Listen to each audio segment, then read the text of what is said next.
Today, we're diving into a really critical health challenge that, honestly, hides in plain sight for so many people. We're talking about dual diagnosis. It's this complex, often misunderstood intersection where a mental health condition and a substance use disorder collide. So, let's just start with a number that really frames the issue right away. 50%. That's right, up to half of all people who are dealing with severe mental health problems are also facing substance use issues. So this isn't some rare thing. It's a very common and very challenging clinical reality. So what do we actually mean when we say dual diagnosis? Well, simply put, it's when someone is experiencing both a mental health disorder and a substance use disorder at the exact same time.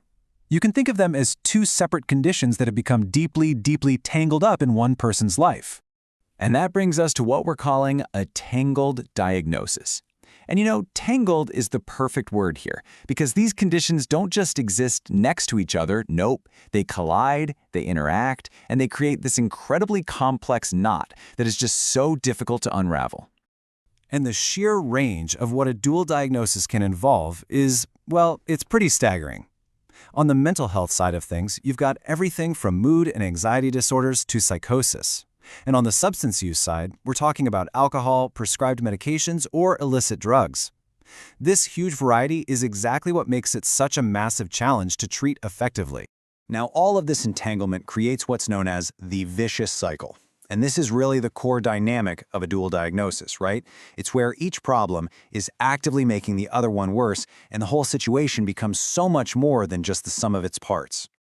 This visual here just shows that cycle perfectly. You see, a mental illness can lead someone to try and self-medicate with substances just to cope with their symptoms. But then, those very same substances can turn around and make their mental health worse. For instance, we know that cannabis can actually trigger psychosis in some people.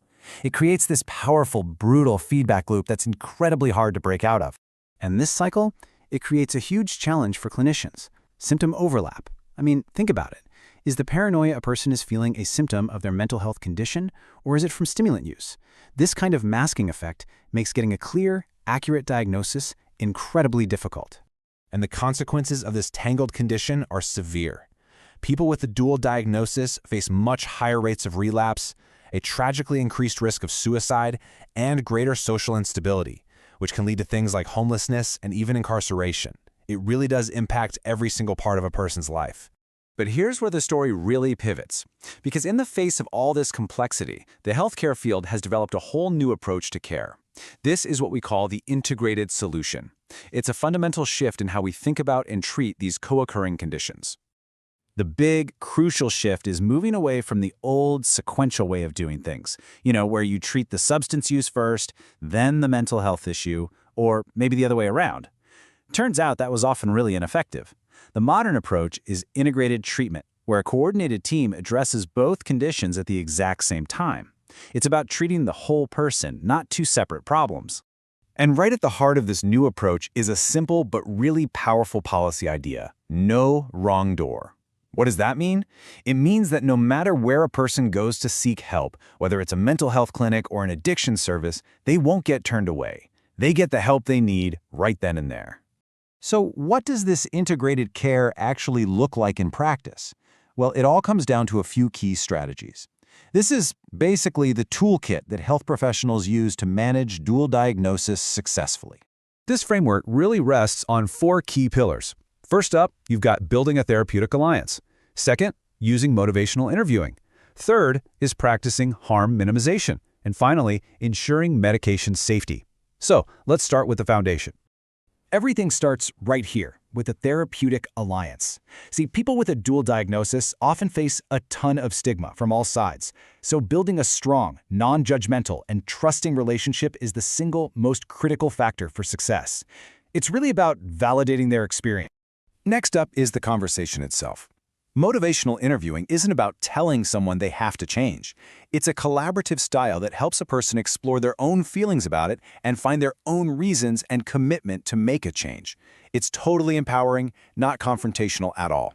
Then there's what I like to call the safety net, harm minimization. This is just a really pragmatic and compassionate approach. If a person isn't ready or able to stop using substances immediately, the focus shifts to keeping them safe, to reducing the harms that are associated with their use. And finally, we have the balancing act of medication safety. This involves closely monitoring for any interactions between prescribed medications and any substances being used, and this is crucial, educating the patient on how their substance use can really impact the effectiveness of their treatment. All right, so let's pull all of this together. What are the key takeaways here? Well, we've seen that dual diagnosis is incredibly common, and it creates that dangerous, vicious cycle. We know the solution is integrated care that treats both conditions at once. And we understand that a no-wrong-door policy is absolutely essential to making that care accessible and compassionate for everyone. And that leaves us with a final thought to chew on. This no wrong door concept is a really powerful policy for our healthcare systems. But what if we expanded it? How can we as a society build a no wrong door community where anyone facing this tangled challenge feels safe enough to ask for help anywhere, anytime? Something to think about. Thanks so much for joining me.